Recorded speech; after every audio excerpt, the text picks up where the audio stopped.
Greetings to Module 1 of the Fearless Farm Finances series.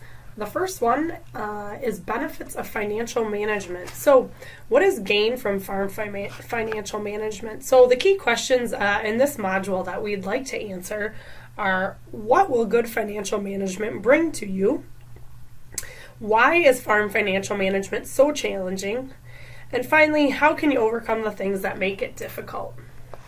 So what is gain from farm financial management? The three key pieces that we're going to pick up on this module are key reasons to keep financial records. We will address the things that make it challenging. And finally, what does succeeding at farm financial management look like? And just some maybe tips and tricks from farmers that have written the book and then also just have helped form this module. So key reasons to keep financial records. So first, most farms, when they're doing their goals, they say, yes, we want to be profitable. So we can assess profit if we keep really good financial records. The income statement is what helps us determine if our farm is performing at a profit or a loss.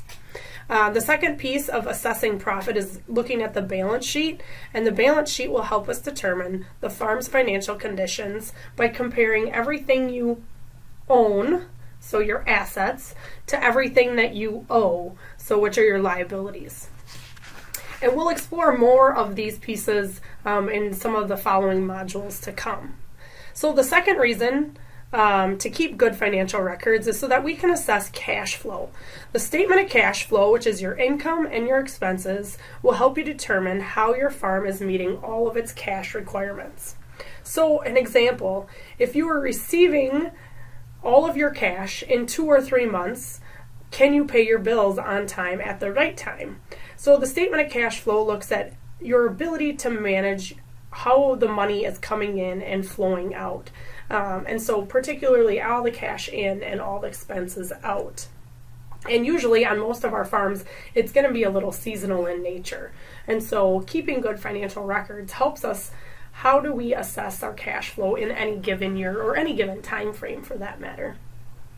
The third reason to keep good financial records is so that we can determine, is the farm profitable? Financial analysis allows us to determine profitability, and is our farm, how sound is that financial statements? So if you're keeping all necessary records, you can arrange a lot of your numbers into what we can call comparative ratios or benchmarks.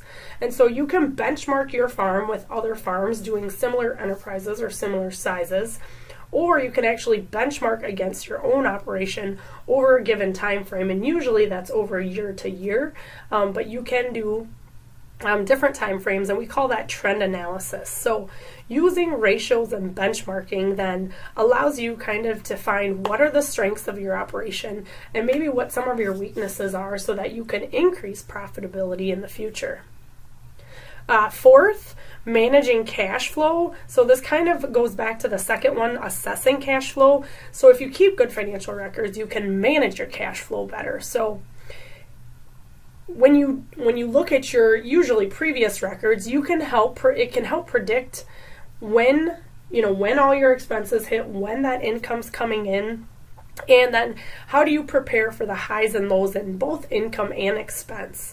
So you can do that usually by, managing it through savings, prepaying, or even some short-term borrowing based on good records. Are all good ways to be able to manage your cash flow in any given time frame. And like I said, usually that's a year.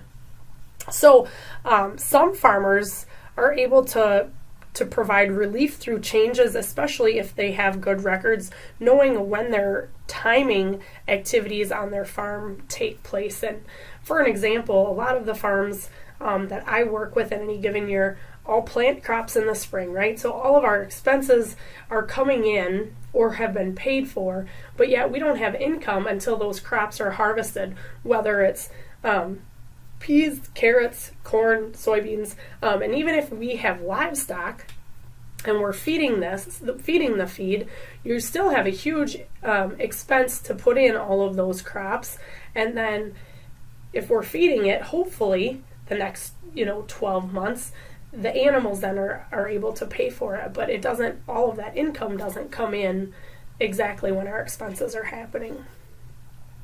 The fifth thing that we can, or fifth reason that you should keep good farm financial records is so that we can analyze any investments. So whether you own or rent, are just getting started, or have a long-term farming operation, at some point you want to purchase additional land or purchase land, have significant piece of equipment that you think, if I added this, I think it will do this, or you're going to purchase more crops or livestock inventory.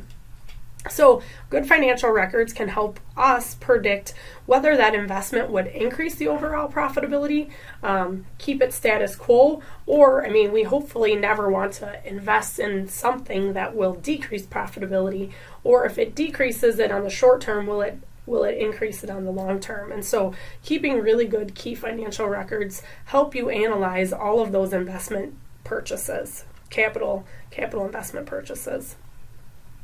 Another reason to keep really good financial records is to obtain loans. If you're lucky enough and never have to obtain a loan, that's awesome. But a lot of the farms, and especially beginning farms that I am working with, will at some point need to go in and get a loan, either an operating loan or an intermediate or long-term loan. Most lenders, especially in these times, are generally risk adverse. And so if you don't have good records, the lenders are going to make pretty conservative guesses on income and then make conservative guesses on higher expenses. So what does that do? That makes the farm operation, the performance of your farm operation, look worse than it actually could be. And so making those assumptions often leads to higher interest rates or more loan limitations. So having good financial records to back those conversations with local lenders is super helpful in making sure that you can get the best financial rates and limitations that you possibly can. One other reason to keep good financial records is that you can measure enterprise performance. So on a lot of farms, we have different enterprises, and trying to really track those enterprises and measure their performance is really helpful in saying, which ones should we expand? Are there any that don't make sense? So it kind of goes back to that benchmarking piece of it. You can benchmark all of your enterprises against each other or see how other farms are doing with them. But measuring enterprise performance helps you just understand what you're doing financially and make better decisions. So like I said, you could include eliminating one, or which one is making the most money, and expand it. And last but not least, keeping good financial records helps us file taxes. So most of farms that I work with, that's their key reason. Unfortunately, I always say, well, we all have to file taxes, but hopefully we're using all of our numbers to do a better job of making decisions. So a good set of records will allow you to identify any deductions, exemptions, all your taxable income, or any income tax liability that you might have in a given tax year. So throughout all of these modules, we'll introduce you to tools and systems that will help you accomplish all of these activities and let you dig deeper. I'm sure you guys can all think of things that make managing farm finances challenging, and you can add to these lists. These are the ones that we hear often. I've never been good with numbers. All the numbers look so confusing to me. I don't know what they mean. I'm not sure I want to know all the details. This is one, as I'm recording this in the fall of 2018, there's a lot of farms saying, ooh, I don't know if I want to know the details. Another one I hear, my accountant tells me when I do my taxes how the business is doing, which is a little scary. It's like driving through the rearview mirror. If you're doing your taxes the next year and you haven't made any business decisions, but you're just waiting for your accountant to tell you. There's plenty of money in my farm checkbook, so heck, I don't need to manage my farm financials beyond the checkbook. And the last one that we hear, and like I said, you can probably think of plenty more, it just takes too much time, and I don't get everything I need to do done as it is. And I think all of us can relate to that. Most of us are in farming because we love being outside and working on the production side of things. And yes, it takes time, but if you actually keep good farm financial records, it actually doesn't take a whole lot of time to do a good job and analyze the things that need to be looked at. So if you're going to succeed at your farm financials, I just encourage you to make a commitment. And what does that commitment look like? That's going to be a little different to every farm, based on your farming enterprises. On a dairy farm, you've got income and expenses monthly. I always say it's easier to look at it monthly then and make adjustments. I encourage some to look at it weekly, especially when you're starting out. To get a system in place, the more you do it, the easier it gets.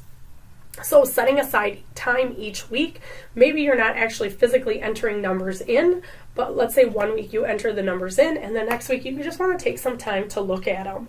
And I also encourage farms that have more than one person. Usually, maybe one person is collecting the financials, one person's collecting the production numbers. Take time for everyone that's involved in the farm to sit down and discuss and explain what all of the numbers mean to each other. Every time you got to teach something, you realize other pieces that maybe you wouldn't otherwise. Start with small increments. So maybe you don't want to get all the details down. At least just start. Start by putting something in. Start with a half hour a week and do what you can within that half hour. Maybe it's not perfect, but at least it's better than nothing. Use a data collection system that works for you, and we're going to discuss this in another module. Is computerized data collection system, does that make sense to you? Does it not make sense to you? Don't spend a ton of money and then not use it. So explore. Most of the computer programs have trial versions. Try something, get used to it, talk to your farmers. Actually, fellow farmers are usually your best resources, and know that there's more than one way to do it right, but use something that works for you so that you do it. And then finally, create a team to help you. So maybe it's going back to that setting aside time each week or each month. Maybe you have someone that you call an accountability partner or an accountability person. Hopefully they're not too hard on you, but that's usually a big role I play on some of these farm teams. When I come monthly, we just quick take a look at their numbers. Is everything categorized right? What does this mean? What are the numbers telling us? Are we going according to our plan? Are we ahead of our plan? Are we behind our plan? What do all of those mean? And then if we need to make some adjustments, we can do it on a week-to-week or month-to-month basis rather than waiting till the year end and saying, well, we have to make adjustments now because we waited too long. So creating a team of people to help you with these things for most people, makes it actually get done and keeps them accountable. So, in summary, farm financial management is not easy. There's some long and short-term benefits to doing it, and I would just encourage you to take one tiny step and start. Like I said, talk to people, surround yourself with people that are doing it well. You can find a lot of farms not doing it well. Take that with a grain of salt. Time at the desk is always going to be rewarded for helping you make better informed decisions. I'm not saying they're going to be easier to make, but at least you'll be more informed. And the old saying goes, make sure you're working on your business, not just in your business. And I think that really does apply to each and every one of us. And so the information and tools that will be presented in the following modules will hopefully help you fearlessly approach your farm's financial management, and we're going to just dig deeper into it. So there's probably other reasons that you can think of to keep good records, and the longer you farm, the more records you'll find that makes sense, or we don't have this number, we need to keep a better job of this number. So this concludes the first module of the Fearless Farm Finances, and so to find more webinars, please visit the link below. And then this is also being presented with funding from the USDA National Institute of Food and an Agricultural Beginning Farmer and Rancher Development Program, so through a grant with them. So we thank them for helping fund this work.